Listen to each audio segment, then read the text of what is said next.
नमस्कार दोस्तों, आप सभी का स्वागत है हमारे इस यूट्यूब चैनल पर। तो आज हम बात करेंगे Himachal Pradesh state cooperative bank में जो रिक्रूटमेंट होने वाली है उसकी एडवर्टाइजमेंट के बारे में। हम इसमें डिस्कस करने जा रहे हैं कि पेपर का सिलेबस क्या रहने वाला है, आपको पेपर के लिए कैसे प्रिपेयर करना चाहिए, आपकी स्ट्रेटेजी किस तरह की होनी चाहिए, वैकेंसी की डिटेल जो है वो पूरी आपको बताई जाएगी और आपका जो एग्ज़ाम पैटर्न रहने वाला है इसकी पूरी इन्फॉर्मेशन आपको इस वीडियो में देखने को मिलेगी। और साथ ही साथ कब तक आपका ये एग्ज़ाम होने वाला है इस बारे में भी हम आपको पूरी जानकारी देंगे। तो आपसे निवेदन रहेगा कि आप अंत तक बने रहें ताकि आपके जो सारे डाउट है तैयारी को लेकर के वो अवश्य ही दूर हो पाए। तो चलिए शुरू करते हैं।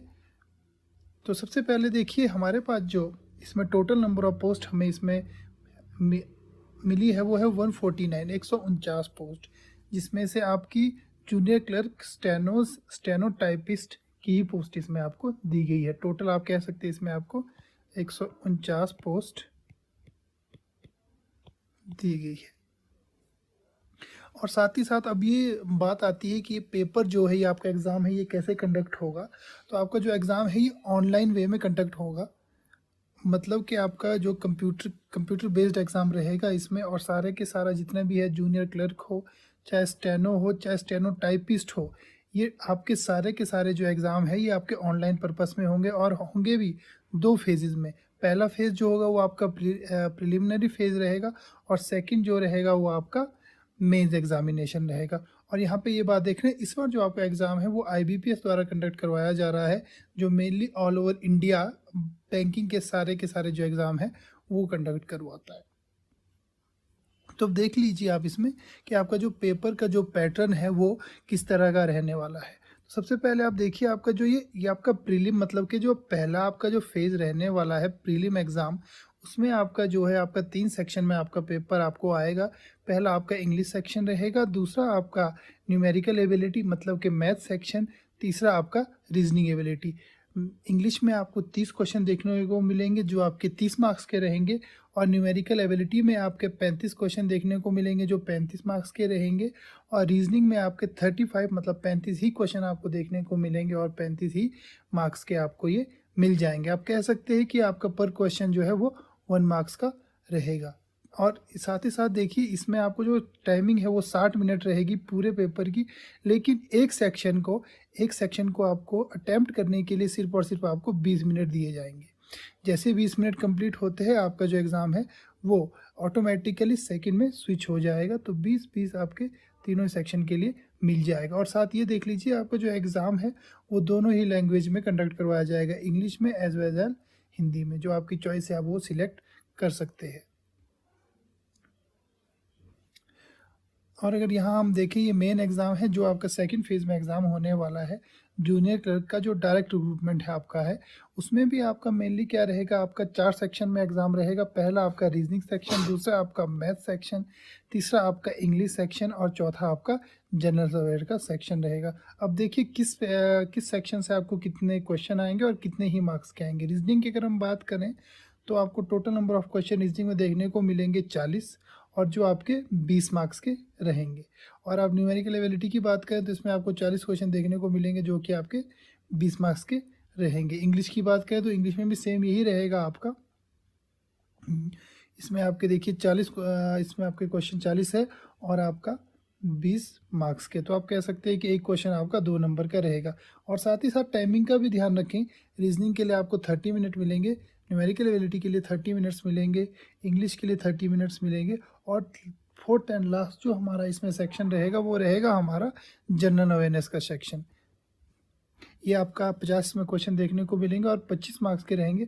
और यहाँ पे ये बात ज़रूर देखें कि आपके पास जो जनरल अवेयरनेस का जो सेक्शन रहने वाला है उसमें ही आपका उसका 25%, मतलब आप कह सकते हैं कि लगभग 50 में से आपके 12 से 13 क्वेश्चन आपके जो है इसमें आपके HPGK के भी आपको देखने को मिल सकते हैं। अगर हम बात करें इसकी, जो हमारे पास अगली जो कुछ पोस्ट हमें मिली है वो है आपकी junior clerk under society quota. पहले जो हमने पोस्ट देखी थी वो आपकी डायरेक्ट रिक्रूटमेंट की थी, लेकिन यह जो है इसके लिए आपकी एक अलग से पोस्ट आई है जो कि आपकी सोसाइटी कोटा के अंडर हो रही है, जिसमें PACS और OCS कोटा आपका लग रहा है, इसके लिए आपकी जो है अलग पोस्टें आपको मिली है। अगर हम इसके पैटर्न की बात करें तो यहाँ पे हम रीजनिंग देखेंगे, वो टोटल नंबर ऑफ क्वेश्चन उसमें 40 देखने को मिलेंगे, 20 नंबर रहेंगे और उसकी ड्यूरेशन 30 मिनट रहेगी। न्यूमेरिकल एबिलिटी में भी टोटल नंबर ऑफ क्वेश्चन आपके 40 रहेंगे और आपके मार्क्स 20 रहेंगे और टाइमिंग इसके लिए भी 30 मिनट रहेगी। इंग्लिश की अगर हम बात करें कि नंबर ऑफ क्वेश्चन आपके 40 रहेंगे और मार्क्स आपके कितने इसमें 20 आएंगे और 30 मिनट रहेंगे। और जनरल अवेयरनेस में कितने आपके 50 क्वेश्चन रहेंगे और लगभग आप ये आइडिया लगा सकते हैं कि आपका जो पैटर्न है वो लगभग सेम ही रहने वाला है। 30 मिनट आपको जनरल अवेयरनेस के मिलेंगे जिसमें से 25 मार्क्स होंगे और 50 क्वेश्चन होंगे। और सेम आप देख सकते हैं कि out of 50 question general awareness 25 question will be banking including cooperative banking. ये स्पेशली इस चीज़ के लिए मेंशन किया गया है, तो ध्यान से रखें क्योंकि इसमें और इसमें आपका डिफरेंस आपको ज़रूर देखने को मिलेगा। यहाँ पे सिर्फ ओनली 25 है इस वाले में जो डायरेक्ट रिक्रूटमेंट होनी है, लेकिन जहाँ इसकी बात करें क्योंकि कोऑपरेटिव बैंकिंग से इंक्लूडिंग होंगे आपके 25 क्वेश्चन और जनरल अवेयरनेस के होंगे और बैंकिंग अवेयरनेस के होंगे। तो चलिए आगे चलते हैं। अब हम देखिए डीपली डिस्कस करेंगे कि आपके किस सेक्शन में से आपके कौन कौन से जो टॉपिक है वो इम्पॉर्टेंट बनते हैं। सबसे पहले हम बात करेंगे जनरल अवेयरनेस की।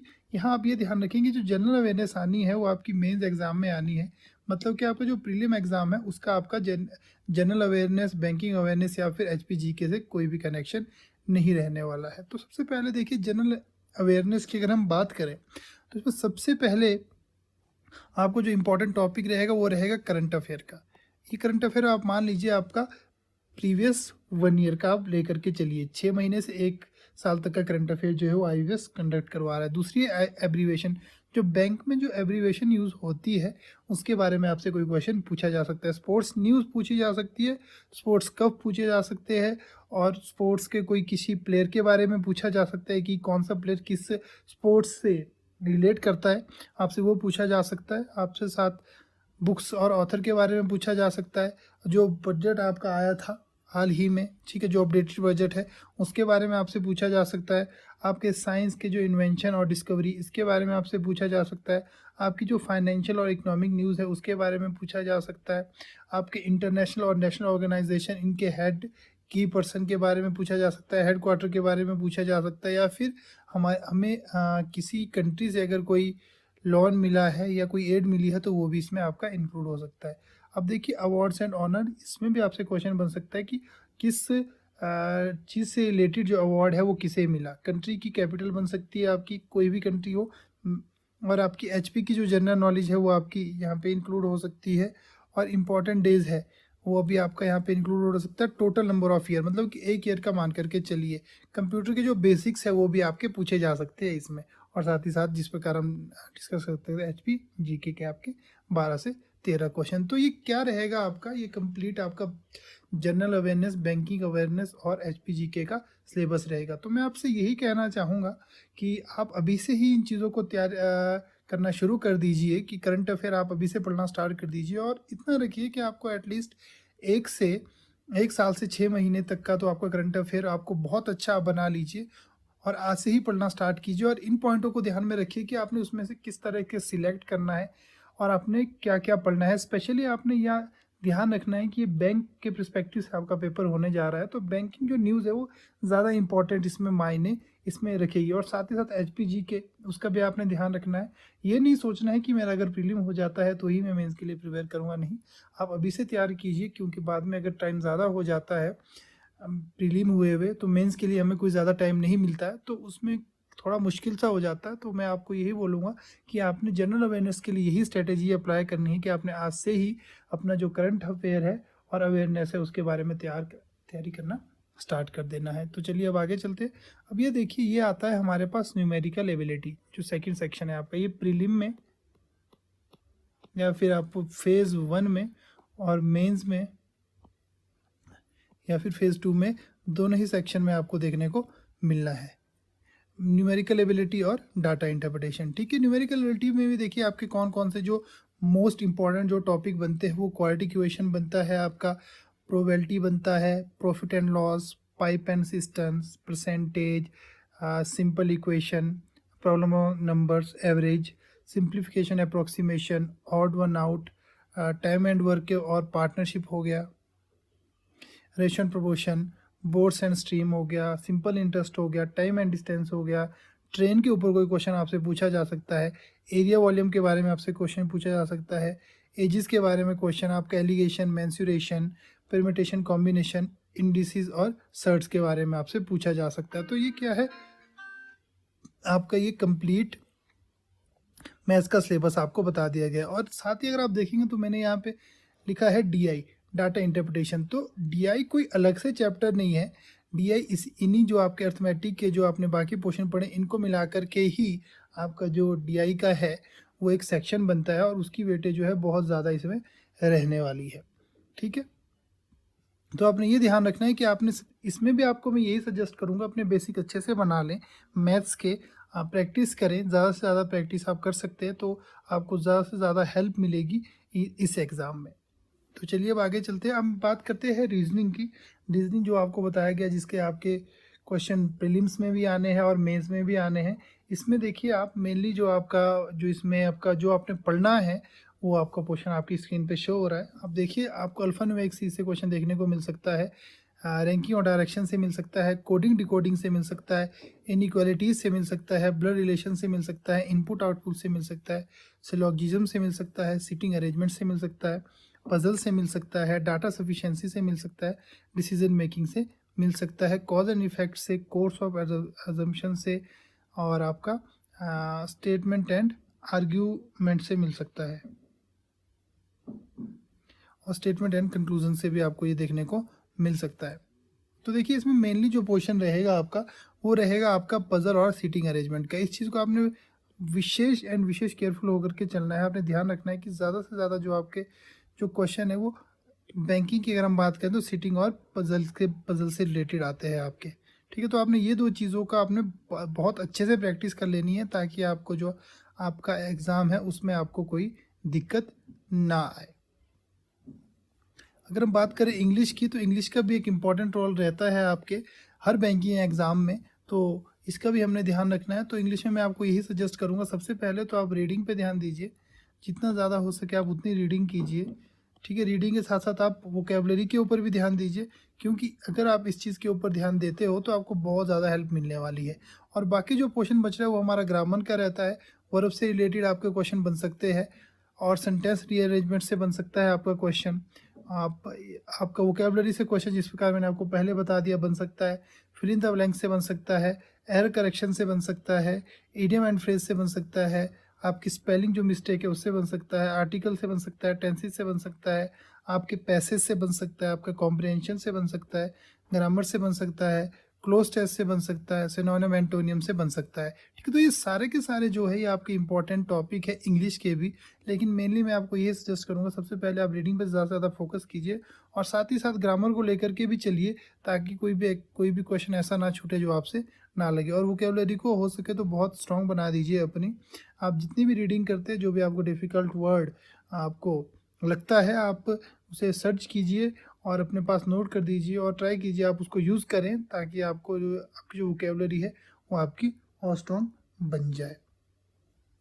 तो ये आपको मैंने कंप्लीट आपको सिलेबस बताया, और साथ ही साथ मैंने आपको स्ट्रेटजी भी बताई कि किस तरीके से आपने प्रिपेयर करना है आपके स्टेट कोऑपरेटिव एग्ज़ाम को।